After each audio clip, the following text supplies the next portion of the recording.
All right, welcome to this explainer. Today we're diving into something that literally surrounds us every single day. I mean, think about it. Debt builds our homes, it runs our governments, and it definitely fills our wallets. But we're going to unpack the mechanics of borrowing to reveal a hidden layer that we rarely talk about openly, the psychological toll it takes on all of us. You know, we all know exactly what debt costs our bank accounts, right? We see the interest rates, we feel those monthly fees, we watch the balances shrink, but what does it actually cost our minds? Today, we are shifting our focus away from just the purely financial systems and looking at the deeply personal impacts. We're going to explore not just the math of money, but the real mental weight of owing it. So, let's start with Section 1, the meaning of debt. To really understand this, we need to look at where the word even comes from. The English term debt actually originates from this 13th century Latin verb, debere, which means to owe, or to have from someone else. It's a really great way to ground the concept. Debt isn't just a negative balance on a screen. It is an active, ongoing obligation where you are literally holding on to something that belongs to another person, or a bank, or a government. And right at the core of that obligation is the principal. Simply put, this is the baseline starting line, the original amount of money loaned to you, from which every single piece of interest and every late fee is eventually calculated. Now, how we actually give that principal back pretty much sets the rhythm of our financial lives. It usually falls into one of three buckets. It's either paid entirely at maturity, amortized, or spread out evenly over a set term like your standard mortgage, or it's a partial amortization that ends with a massive balloon payment at the very end. Okay, moving right along to Section 2, the psychology of spending. Have you ever noticed that you just spend way more when you use plastic instead of paper? Well, there's a real psychological reason for that. With cash, the transparency is super high, and the pain of paying is acute. You physically feel the money leaving your hand. Credit cards completely flip that. Low transparency, low pain. They essentially trick your brain into treating them almost like monopoly money, which lures us into overextending our future purchasing power right now in the present. Psychologists actually call this the transparency effect. It's wild. The further you get from physical cash, the less transparent the transaction becomes. And crucially, the less aware you are of how much you've actually spent. It's a complete mental trick. Because you aren't feeling that immediate pain of paying, you just keep swiping, completely disconnected from the reality of the giant obligation you're building up. Let's pivot a bit to Section 3, navigating the debt system.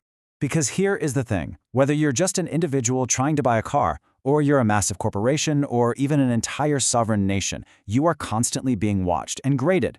For consumers in the US, credit bureaus like Equifax, Experian, and TransUnion track your history. For governments and huge corporations, heavy-hitter rating agencies like Moody's, S&P, Fitch, and AM Best step in.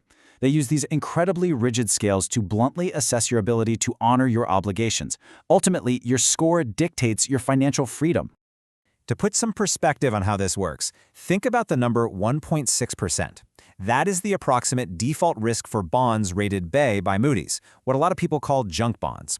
Because these borrowers have a higher risk of defaulting, basically failing to repay the loan, the market demands a trade-off. Lenders are compensated with higher interest payments. It is a calculated high-stakes gamble on human and institutional behavior. But what happens when an individual or a business gets totally overwhelmed by all these separate, mounting obligations? Often, they turn to debt consolidation. This is when you submit a brand new large loan application specifically to pay off numerous outstanding smaller loans. The goal makes sense, right? Lower your monthly payments, maybe reduce interest rates, and free up some immediate cash flow. However, debt consolidation is actually the subject of some intense ethical and legislative debate. Supporters argue that the strict criteria and sometimes higher interest rates are just necessary security measures. They claim lenders absolutely have to take precautions before handing over huge sums to people who are already heavily in debt. On the flip side, though, critics argue this is an incredibly unfair practice. They point out that consolidation often attracts loan sharks who deliberately target desperate, vulnerable people with extortionate and arbitrary rates. It's a highly contested space, sparking constant demands for better regulation. Which brings us to Section 4, the human toll. This is where the math becomes intensely personal. When we take on credit, we usually do it making a massive assumption that our income is going to either increase or stay perfectly stable for years to come. But come on, life doesn't work that way. Everyday, unavoidable life events, unexpected unemployment, a bad relationship breakup, a business failing, sudden illness, or even just urgent home repairs can instantly transform manageable debt into severe over-indebtedness. The plan was totally sound right up until life happened. I want to slow down for a second here because the reality of carrying problem debt is truly devastating. On a personal level, we see poor physical and mental health, deep feelings of insecurity, and a really heavy social stigma. Professionally and socially, it leads to absenteeism at work, higher risks of work accidents, severe family stress, and deep relational tensions.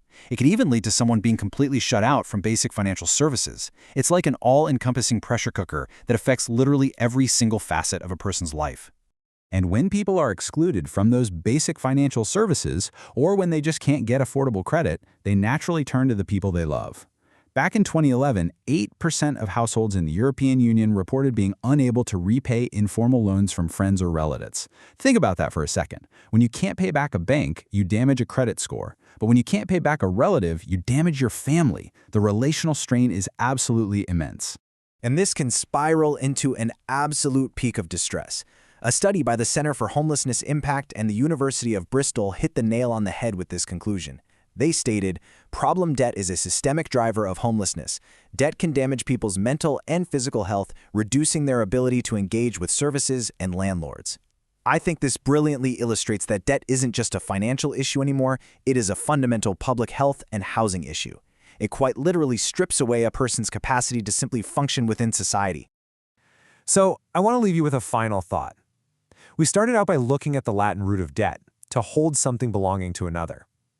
We've seen how the transparency effect numbs our brains to spending, how the system rigorously scores us, and the devastating mental and physical toll it takes when life just throws us off balance. So the next time you go to swipe that card, ask yourself, what is the true price of the money you're borrowing? Because as we've seen today, the interest rate, that's really only a fraction of the actual cost.